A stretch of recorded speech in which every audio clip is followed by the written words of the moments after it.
السلام علیکم، بسم اللہ الرحمن الرحیم۔ نبی کریم صلی اللہ علیہ وسلم نے ارشاد فرمایا کہ آدمی کا دل تعلقات کے ہر میدان میں شاخ شاخ رہتا ہے، سو جس نے اپنے دل کو ہر شاخ کے پیچھے ڈال دیا، اللہ تعالیٰ پرواہ بھی نہیں کرتا خواہ وہ کسی میدان میں ہلاک ہو جاوے۔ اور جو شخص اللہ تعالیٰ پر توکل کرتا ہے، اللہ تعالیٰ شب شاخوں میں اس کے لیے کافی ہو جاتا ہے۔ یہ حدیث مبارکہ ابن ماجہ کی تھی۔ حدیث نمبر 2، نبی کریم صلی اللہ علیہ وسلم نے ارشاد فرمایا کہ اونٹ کو باندھ کر توکل کر۔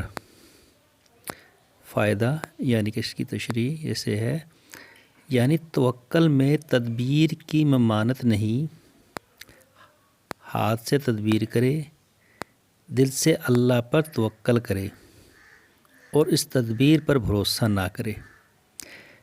یعنی کہ باندھنا جو ہے اس پر بھروسہ نہ کرے، بلکہ دل میں اللہ پر بھروسہ ہونا چاہیے، یہ اللہ پاک نے ہی اس کی حفاظت کرنی ہے۔